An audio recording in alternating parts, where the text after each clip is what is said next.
Sexual liberation. It takes place in the mind. You have to liberate yourself sexually in your mind.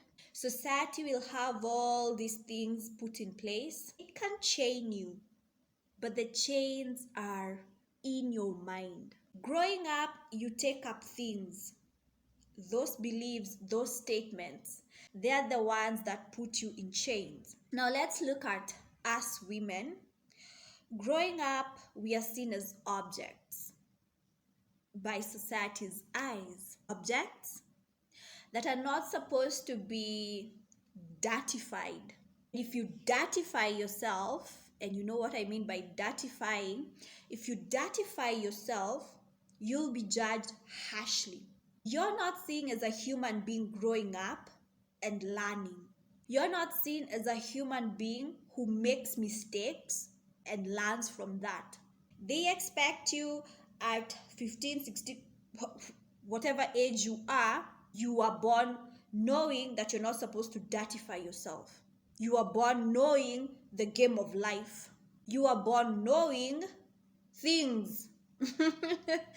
We don't have time for you to experiment in life, learn things the hard way, find yourself in places that society deems as dirty.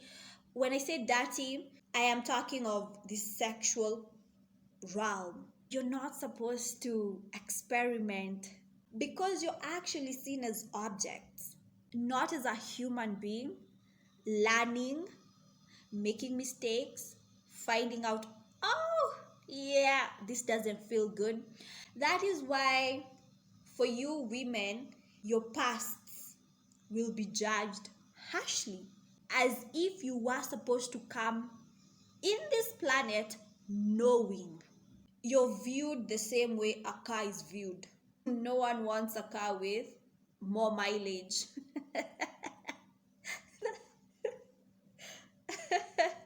That is just how it is. It is what it is. We don't have time for you to test drive, experiment, have fun with your own life. We don't have time for you to do that.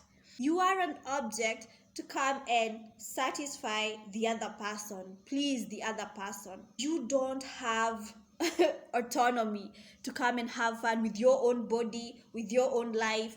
No, what do you mean? You don't have that time. Your mom was supposed to put a stamp. She's an object to be unpacked by her man or whoever. See the way things are made and then they are boxed to be unboxed by the user. So how do you get out of those societal shackles? Because if you abide by those rules, the shame and the guilt that will follow you, simply because life is not like that. You don't come in boxes to be unboxed. You come and you experience life.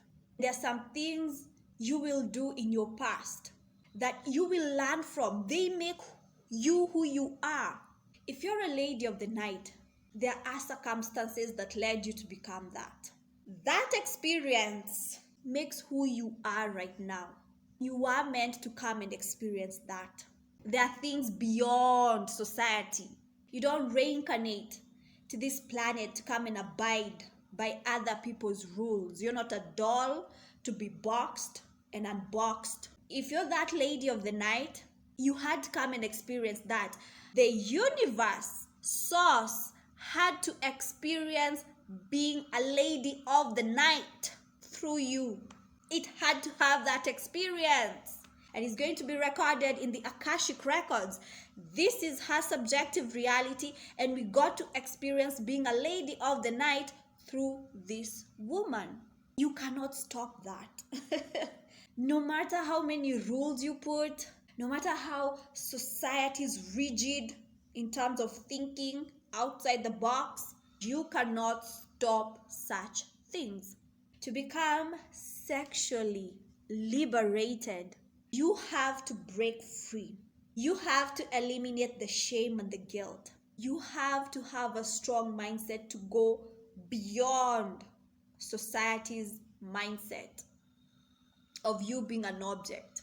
Of course, they'll shame you. But here's something even way, way interesting. If you feel like people outside are shaming you, it's because there's a person inside here who keeps shaming you. They grew up in this society, they learned the ways of this society, and they keep shaming you. If that person inside you is sexually liberated, no one outside can shame you and you feel shame.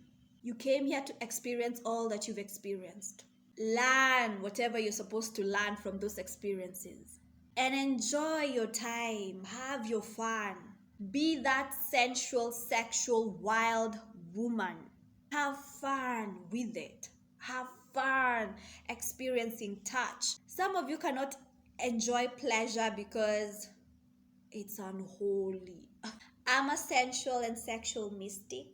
I help you bloom sensually and sexually, and that in itself is a self-love practice. Love yourself to the fullest. Love your past, whoever you are in your past. Love who you are right now, and love who you're becoming. It's interesting because women are the ones who are not rigid. Women morph, and they morph with time. I'd be more concerned about a man's past than a woman's past, because women morph.